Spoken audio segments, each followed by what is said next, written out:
My homophobic dog saw me getting bottomed by my boyfriend and now won't listen to me anymore. My original post got so popular that I even became a meme. And I mean, a meme. I guess that's my claim to fame now, right? I got tagged in all these homophobic dog TikToks. And honestly, it's wild how something like that just takes off. And yes, for all you nosy queens out there, my Akita still acts like I betrayed him, but now it's just kind of awkward tension between us, like we're exes who ran into each other at brunch. Anyway, I promised I'd go more into detail about the whole thing, so buckle up. First off, let me just say that, yeah, I know how this looks. It's giving messy, it's giving chaos. But you gotta understand something about me. I didn't always used to be this flamboyant, well, not in the same way. Like, I was always gay as Christmas, don't get me wrong, but when I was younger, I tried to be one of those mask gays. The ones who like football and talk about cars like they're not just metal boxes that take you to Target. So when I got my first boyfriend at 19, I thought I had to be the man in the relationship, which, spoiler alert, didn't work out. It was this guy, Brian, who was all about the gym and protein shakes, and I convinced myself I was into it. Picture me trying to spot a dude who deadlifts more than my entire wardrobe. Tragic. But I didn't want to disappoint him because back then I still had this idea that I needed to fit into some straight guy mold. And for a while I played the part, deepened my voice, pretended to enjoy Call of Duty, which, let's be real, is just an anxiety simulator, and tried to be the chill boyfriend. But that facade cracked real quick when we went to Pride together. It was my first time, and honey, let me tell you, that was when I felt alive. I remember walking past all these queens in glitter, heels, and wigs that could double as life rafts, and I thought, this is what I'm missing. There was this guy on the float who was twirling batons and blowing kisses to the crowd, and I turned to Brian like, I want to do that. And he looked at me like I'd just suggested getting matching Crocs. Needless to say, the relationship didn't last long after that. Fast forward a few years, and I finally started embracing who I am. My voice got a little higher, my wardrobe got a little more colorful, and my confidence skyrocketed. But here's the thing. I still get insecure about my voice sometimes. Like, you know how it's just slightly higher pitched than you'd expect? Well, sometimes when I get excited or stressed, it hits this weird tone, and I swear, people think I'm doing it on purpose. So I'll be out on a date or something, and the guy will ask me to pass the salt. And I'll be like, oh sure, babe, in this squeaky chipmunk voice that sounds more like a Pokemon than a person. It's fine until I notice them chuckling under their breath. Like, I know I sound like a gay Disney sidekick, okay?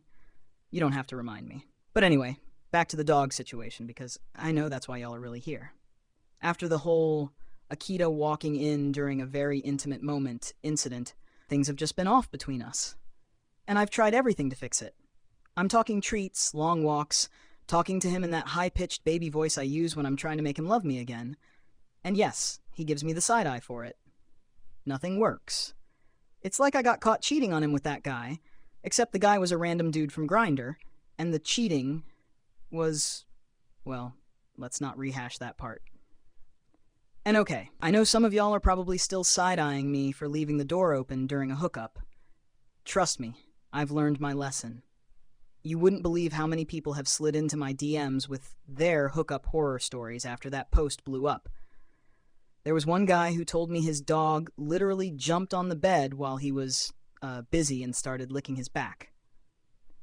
Imagine trying to finish when you feel a wet nose on your spine. If that doesn't kill the mood, nothing will. Oh, speaking of awkward moments, let me tell you about this one time I was dating this guy. Let's call him Jared, because why not? He was a bit older, and I was super into him because he had that whole daddy vibe going on, you know? So we're at his place one night, getting cozy, and he's got this giant Maine Coon cat. I'm talking a massive furball that looks like it could take down a raccoon in a fight. Anyway, things are getting heated, and suddenly the cat leaps onto the bed, stares at me like I'm intruding in his house, and just sits there. Like he's judging us, and Jared's just like, he does that sometimes. I couldn't even concentrate. Like, how am I supposed to be sexy when a literal lion is watching me? It's the same energy my Akita has now, this judgmental, I'm better than you look. It's like my dog doesn't respect me anymore. I mean, I get it. He saw me in my most vulnerable, legs in the air state, and now he's like, this is the man who feeds me. But it's not like I can just explain to him, hey, buddy, that's what happens in a healthy adult relationship. Or, a less than healthy grinder meetup. But whatever. Honestly, the whole thing has made me reflect on how much my relationships have revolved around me trying to control how I'm perceived, whether it's by people or, apparently, pets. I've had my share of rough hookups and embarrassing moments, like this one time. I was on a date with this guy who was super cute, and I accidentally called him by the name of my ex halfway through dinner. Yeah, you read that right. I was sipping my wine, feeling myself, and I just casually said, "So, Brian, what do you do for work again?" And he looks at me like I've just dropped a truth bomb on him. His name wasn't Brian. The worst part is that he didn't correct me right away.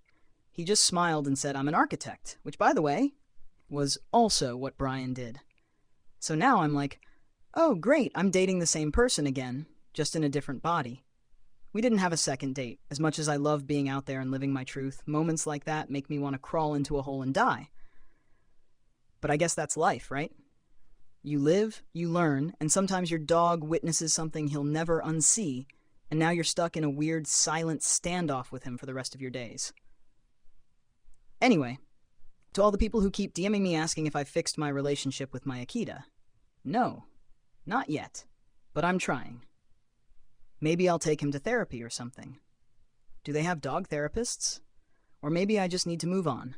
Let him live his life and accept that I've been dethroned as the alpha of the house. I don't know. But if any of y'all have suggestions on how to fix a broken relationship with a dog, I'm all ears. And who knows? Maybe I'll post another update if things get better. Or worse. Update 2. Alright, y'all, so here we are with an update that no one asked for, but everyone is secretly dying to read. First off, thank you to the many people who slid into my DMs with unsolicited dog training advice, and a few unsolicited pics that weren't about dogs at all, but I digress. Turns out this whole my dog is homophobic thing has spiraled into a saga that I didn't even know was possible. I'm one messy grinder hookup away from starting a reality TV show at this point. So there's been an incident. Or more accurately, several incidents. My precious Akita, who, might I remind you, used to be my ride or die, has now lashed out at me a couple of times, and it's honestly starting to freak me out. Like, I'll go to pet him, and he'll give me this side eye of pure disgust before growling, and I'm like, "Sir, I pay your rent and buy your food. The least you could do is not act like I'm a trespasser in my own home." The other day, I was on the couch, watching reruns of RuPaul's Drag Race, as one does, and I reached over to scratch behind his ear like I used to do, and he straight up nipped at me. Now listen, I've never claimed to be a dog whisperer, but I know enough to tell when someone is not feeling me, and honey, he is not feeling me, like he's never bitten me before, ever. And here I am, sitting on my couch, clutching my pearls, while my own dog gives me this energy. I'm not even mad. I'm hurt. I'm spiraling. Why does my dog hate me is now my official search history. And get this, remember the guy from the original hookup? The one who witnessed the whole thing and kindly pointed out that my dog was watching us like a live studio audience? Well, because I'm a masochist, I thought it'd be a good idea to invite him back over. For science. I wanted to see if maybe the dog would behave differently. Spoiler alert, he did. This dog, my dog, who literally snarls at me for existing, treated the guy like a king. I'm talking tail wagging, happy noises, licking his hand. I swear, it was like watching your ex flirt with someone hotter than you at a party. I just stood there, mouth agape, feeling like the third wheel in my own damn house. Meanwhile, this guy is petting my dog like he's some kind of dog whisperer, and I'm standing in the corner like, what the actual f***? It made me feel like absolute garbage, not gonna lie. I started questioning my entire existence. Like, is this my karma? Did I do something in a past life to deserve this? Why is my dog choosing some random grinder dude over me? So naturally, I did what any emotionally stable person would do. I started considering ways to become more masculine. Maybe if I acted more alpha, the dog would respect me again, right? I even looked up some articles on how to become more masculine. Let me tell you, it was a wild ride. Apparently, I was supposed to start lifting weights, grow a beard, which not happening, and stop using emojis. So I gave up pretty fast because, let's face it, I'm not about to give up sparkly emojis just to impress a dog. But for a hot minute, I actually contemplated joining a CrossFit gym. The things we do for love, am I right? Anyway, in my desperation, I decided to hire a professional dog trainer. I found this guy online, and he looked legit, good reviews, lots of dog pics, the whole deal. So I set up an appointment, and when he shows up, oh my god. This man is hotter than July in a sauna. He's like if Chris Hemsworth decided to ditch the hammer and become a dog trainer instead. And he's nice too, like, way too nice for someone who's about to witness the mess that is my life. I'm trying to play it cool, but let's be real, I'm sweating bullets. My dog, of course, is perfectly well behaved the entire time. No growling, no sass, just sitting there like a good boy while this guy is talking to me about positive reinforcement and pack dynamics or whatever. I was listening. Kind of. Now this is where it gets messy, like it wasn't already. We're halfway through the session, and there's this tension. Like I'm trying to focus on the fact that I paid this man to train my dog, but instead, we end up standing a little too close to each other. And one thing leads to another, and, well, let's just say my dog wasn't the only one getting attention that day. Yeah, I hooked up with the dog trainer. I know. This was supposed to be about fixing my relationship with my Akita, but I'm only human, okay? And the man had biceps the size of my head. Who am I to resist? But of course, because my life is a never-ending sitcom, this little indiscretion only made things worse with the dog. I kid you not. After the hookup, my Akita has doubled down on his bad behavior. It's like he knows. He knows. The growling has gotten more aggressive, and now when I walk into the room, he immediately gets up and leaves like he's been personally offended by my existence. I'm not saying my dog is holding a grudge, but I've seen ex-boyfriends who are more forgiving than this. So, here I am, back at square one. I've got a hot dog trainer who probably thinks I'm a hot mess, accurate, a dog who hates me, and a newfound insecurity about my masculinity. Oh, and I'm still considering that CrossFit gym, because why not? Maybe if I start bench pressing, my dog will finally respect me again. If any of you have any more advice, besides, not hooking up with the dog trainer, I'm all ears. And pause, because at this rate, I'm about one more doggy side-eye away from moving out and letting him keep the apartment. Stay tuned for Update 3, where I'll probably become a dog myself in a desperate attempt to get him to like me again. Update 3. Alright, so I'm back with another update because clearly my life isn't chaotic enough, and you all deserve to know what kind of ridiculousness I've stumbled into this time. After the whole hooking up with the dog trainer incident, yes, I still cringe when I say it, I decided to take a step that I thought might actually help me, instead of, making things worse. That's right, I started therapy. Now, hold your applause. The reason I went to therapy wasn't to dig deep into my emotional trauma or anything noble like that. Nope. I went because I genuinely thought, hey, maybe therapy can help me figure out how to be more masculine. Because clearly that's where my life has led me, going to therapy to be more of a man for my dog. I found a therapist online who specializes in, self-empowerment or something, and she seemed legit.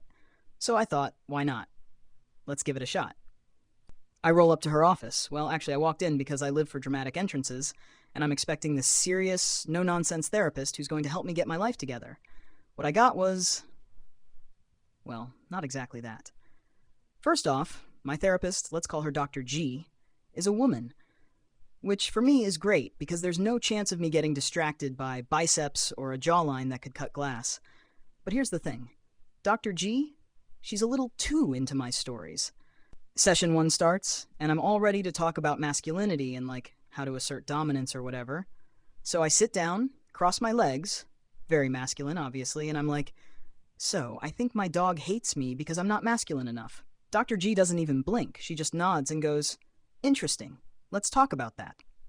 What follows next was not a deep dive into how I can reclaim my alpha energy. Nope. Instead, I start talking about the dog trainer hookup. Because naturally, when someone asks, why do you feel like you lack masculinity? my brain immediately goes, tell her about the hot guy with the biceps. So there I am spilling the whole story about how I hired this dog trainer, how things escalated, how my Akita is now even more angry with me, basically recounting the last 2 updates in vivid detail. And Dr. G, she's eating it up. I mean, I'm not saying she was like visibly excited or anything, that would be weird, but she had this look on her face that said, girl, give me more. I'm talking, she's nodding along, smiling, occasionally sipping her tea like we're at brunch, and I'm filling her in on the latest hookup gossip. I've never seen a therapist so engaged. At one point I said something like, and then obviously I hooked up with him, and she just goes, oh, I see, with this twinkle in her eye like I'd just given her the plot twist of a lifetime. So naturally, the whole masculinity thing takes a back seat, because now I'm just using my therapy sessions to talk about my sex life. By session 3, I'm like, so I was on this date with a guy who ordered salad and called it dinner. Red flag, right? And she just laughs and says, tell me more. At this point, I'm convinced that Dr. G is living vicariously through me, which, to be fair, is probably the most entertaining therapy gig she's had in a while. I mean, imagine getting paid to listen to my dating disasters and dog drama. I'm basically providing free entertainment.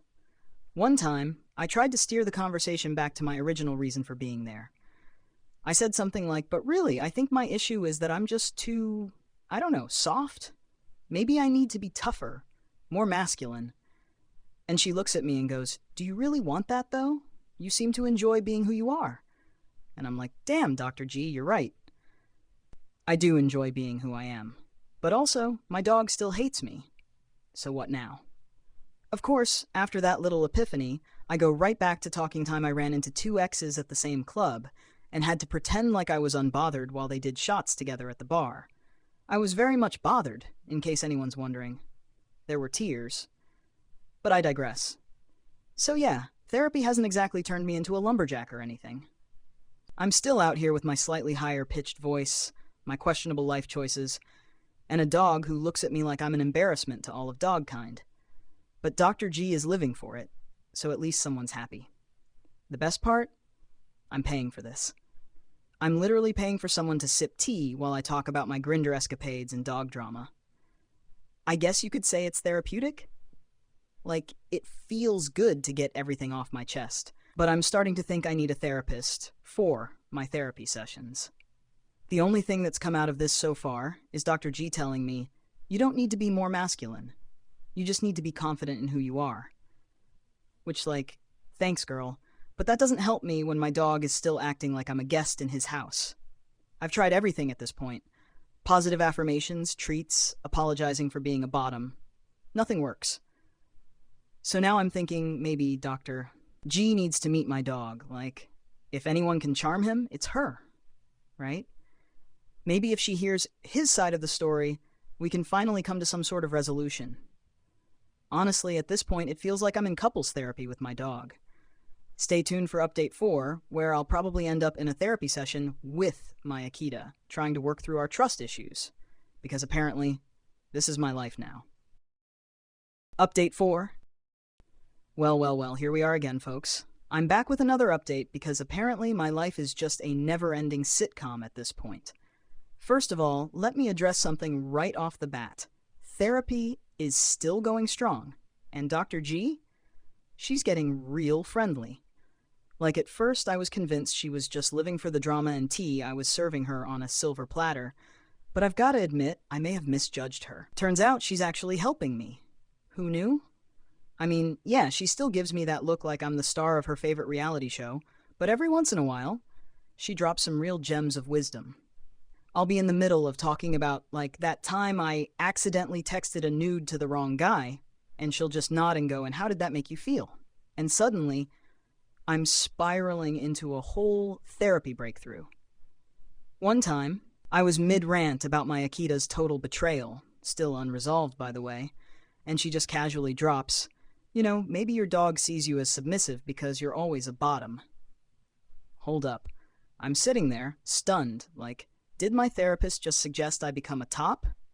And she says it with this calm, matter-of-fact tone like she's giving me advice on meal prepping. She's just like, maybe if you tried to switch roles in your relationships, your dog might see you in a more assertive light. And I swear I could hear the collective gasp of every gay man within a 5-mile radius. Like, girl, we're just gonna gloss over the fact that I'm not exactly known for my top energy? But hey, she was serious. And you know what? So was I. So I thought, why not? Let's give this whole top thing a try. I'm open-minded, and at this point I'll try anything to win back my dog's respect. I went on Grindr, obviously, found a guy who was into it, and we set up a date. This was my time to shine, or, at least try to shine. Fast forward to the big night, and let me tell you, it was a disaster. I don't know what I was thinking. Like, it's not in my nature to be the dominant one in the bedroom. The whole time, I was overthinking everything. Should I, flex? Is this where I growl? Do I have to give commands? I felt like I was doing an audition for a role I didn't even want. And to top it all off, pun intended, my dog didn't even show up to watch. Yup. The one time I'm trying to assert my dominance and Mr. I watch everything you do is nowhere to be found. It's like he knew. He knew I was about to embarrass myself. He knew I was about to embarrass myself. And he was like, you know what? I'm just going to sit this one out. You're on your own, sis. Honestly, it was probably for the best because it was the most awkward 30 minutes of my life. Afterward, I had this moment of, wow, maybe Dr. G wasn't on to something after all. But then I realized no, the advice was solid. The execution? That's on me. Being a top is not for everyone, okay? It requires a certain finesse, and I am just not that person. I'm more of a sprawl out on the bed like a starfish and let the magic happen type, The best part is when I went back to therapy the next week, and Dr. G was all smiles, ready for the tea. I walked in, and she just had that look on her face like, so, how did it go? And I gave her the play-by-play, because that's what we do now, apparently, and she laughed so hard I thought she was going to fall out of her chair. She actually said, well, maybe topping just isn't for you, but at least you tried. Thanks, Dr. G. I mean, she's not wrong. But also, I feel like I need to put that on a motivational poster. At least you tried. So therapy has turned into this weird mix of actual helpful advice and me providing free entertainment. It's like she's a therapist/audience for my chaotic gay life, and I'm honestly here for it. She's even started giving me advice on dating, like, maybe don't sleep with every guy who gives you a compliment, which, okay, fair point, but where's the fun in that? Anyway, I'm still not any more masculine than I was when I started, and my dog still looks at me like I'm a walking disappointment. But at least now I've got Dr. G in my corner. And she's convinced I'm going to have a breakthrough soon. Or maybe she's just enjoying the show. Either way, I'm paying for this, and she's the only one who doesn't seem to be judging me, unlike my dog. Stay tuned for Update 5, where I'll probably try some other ridiculous method to become more masculine, only to fail miserably and laugh about it later. Maybe I'll start wearing flannel. That's pretty manly, right?